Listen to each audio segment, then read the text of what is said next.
जय गुरु जी। शुक्राना गुरु जी। गुरु जी के प्यारे भक्तों को कोटि कोटि नमन। गुरु जी का सत्संग और पावन वचन सुनकर मन शांत हो जाता है। आज का सत्संग दिल्ली के रहने वाले राजीव ने भेजा है। यह सिर्फ एक सत्संग नहीं, बल्कि गुरु जी की अपार कृपा और संकेत की महिमा को दर्शाता है।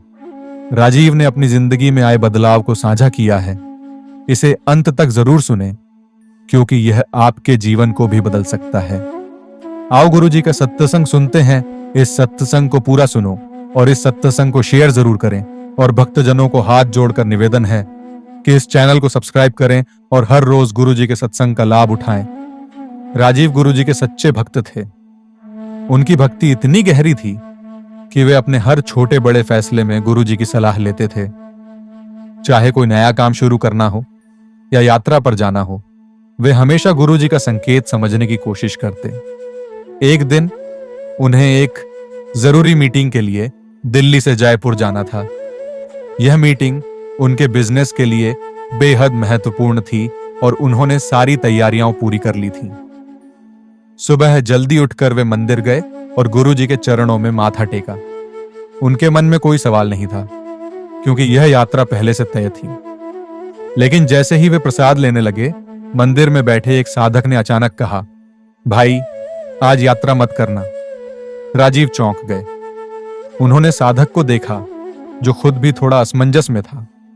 साधक ने आगे कहा, गुरु जी का संकेत है, आज नहीं जाना।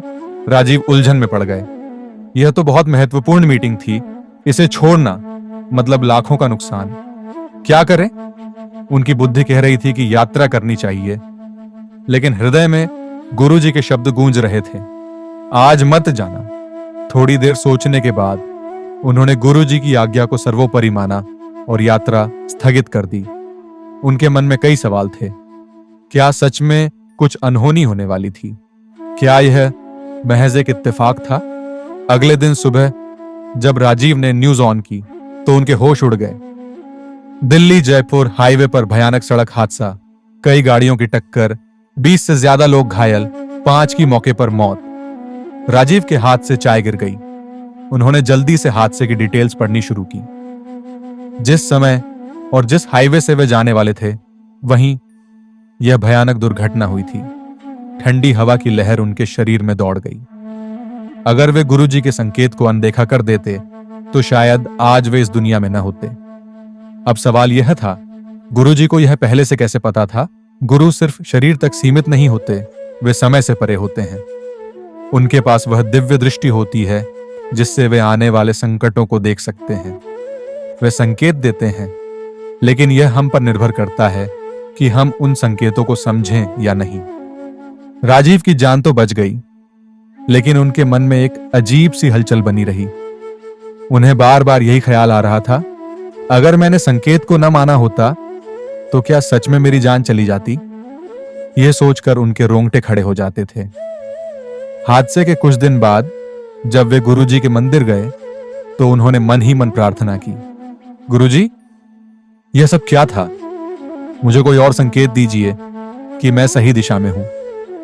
उनकी आंखें बंद ही थीं कि अचानक मंदिर में एक अजीब सी ठंडी हवा चली। उन्होंने आंखें खोली तो देखा कि एक वृद्ध साधक उनके पास आकर बैठ गए। वह दिखने में सामान्य थे, लेकिन उनकी आंखों में एक अजीब सी चमक थी।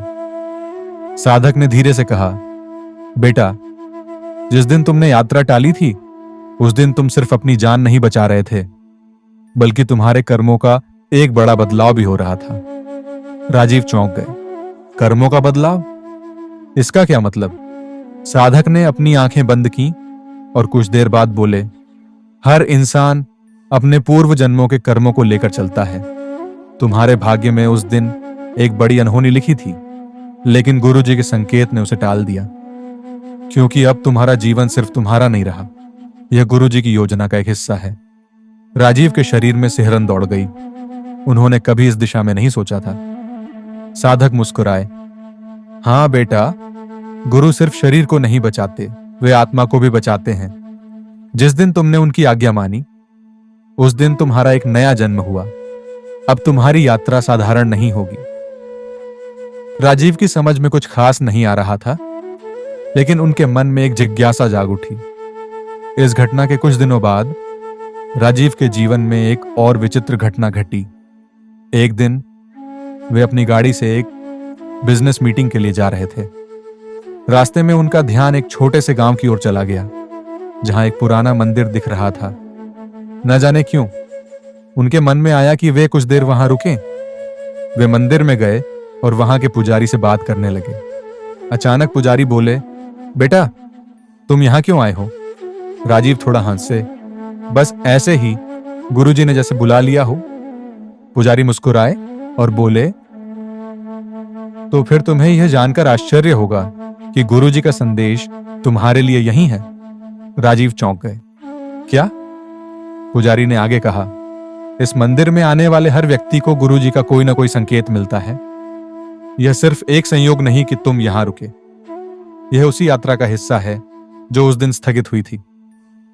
अब राजीव की उलझन और बढ़ गई। गुरुजी आखिर उन्हें किस ओर ले जा रहे थे? मंदिर से लौटने के बाद राजीव के जीवन में बदलाव आने लगे। उनकी सोच बदलने लगी। अब वे अपने हर फैसले को गुरुजी की आज्ञा के अनुसार लेने लगे।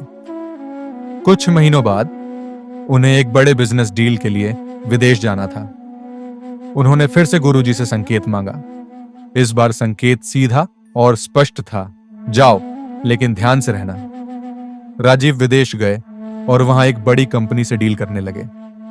लेकिन ठीक उस समय जब वे कॉन्ट्रैक्ट साइन करने वाले थे, उनके मन में अचानक गुरुजी की आवाज गूंजी, रुको। उन्होंने तुरंत अपने हाथ पीछे खींच लिए। ठीक उसी पल कंपनी के मैनेजर के फोन पर एक कॉल आया। उसने घबराकर कॉन्ट्रैक्ट रोक दिया और कहा, हमें अभी कुछ जांच करनी होगी। बाद में पता चला कि वह डील धोखाधड़ी थी और अगर राजीव ने वह कॉन्ट्रैक्ट साइन कर लिया होता तो उनका बिजनेस पूरी तरह से डूब जाता। गुरुजी ने एक बार फिर उन्हें बचा लिया था। अब राजीव पूरी तरह समझ चुके थे कि गुरुजी सिर्फ बाहरी संकटों से नहीं, बल्कि जीवन के हर छोटे बड़े फैसले में उनकी रक्षा कर रहे थे। एक दिन वे फिर से मंदिर गए और साधक से मिले। उन्होंने साधक से पूछा, अब मुझे क्या करना चाहिए? साधक ने जवाब दिया, अब तुम्हारा कर्तव्य है कि तुम यह ज्ञान औरों तक पहुंचाओ। जैसे गुरुजी ने तुम्हें बचाया, वैसे ही तुम्हें दूसरों को भी उनकी शक्ति के बारे में बताना होगा। उस दिन से राजीव ने अपना जीवन बदल लिया। अब वे सिर्फ अपने लिए नहीं, बल्कि दूसरों की भलाई के लिए काम करने लगे। वे अपने बिजनेस से जो भी कमाते, उसका एक बड़ा हिस्सा गुरुजी के मंदिर में सेवा के लिए दान कर देते। धीरे धीरे वे खुद भी सत्संग करने लगे और हजारों लोगों को गुरुजी की शक्ति के बारे में बताने लगे। गुरुजी का संकेत सिर्फ शब्द नहीं, बल्कि जीवन का मार्गदर्शन है। गुरु सिर्फ शरीर को नहीं, आत्मा को भी बचाते हैं। जो भी गुरुजी की राह पर चलता है, उसे कभी हार नहीं मिलती। हमें अपने अनुभवों को दूसरों के साथ साझा करना चाहिए ताकि औरों की भी जान बच सके। अगर आप भी गुरुजी के भक्त हैं और उनकी कृपा को महसूस कर चुके हैं, तो इस सत्संग को दूसरों तक पहुंचाएं। हो सकता है गुरुजी के संकेत से किसी और की भी जान बच जाए। जय गुरुजी। शुक्राना गुरुजी। गुरुजी के प्यारे भक्तों, आज का सत्संग आपको कैसा लगा कमेंट करके जरूर बताएं। इस सत्संग को अपने परिवार और रिश्तेदारों के साथ साझा करें ताकि उनकी आत्मा भी परमात्मा से जुड़ सके। अगर आप अपने मन की बात हमारे साथ साझा करना चाहते हैं तो कमेंट में लिखें। हम सत्संग के माध्यम से आपकी उलझनों का समाधान करने का हर संभव प्रयास करेंगे। शुक्राना गुरुजी।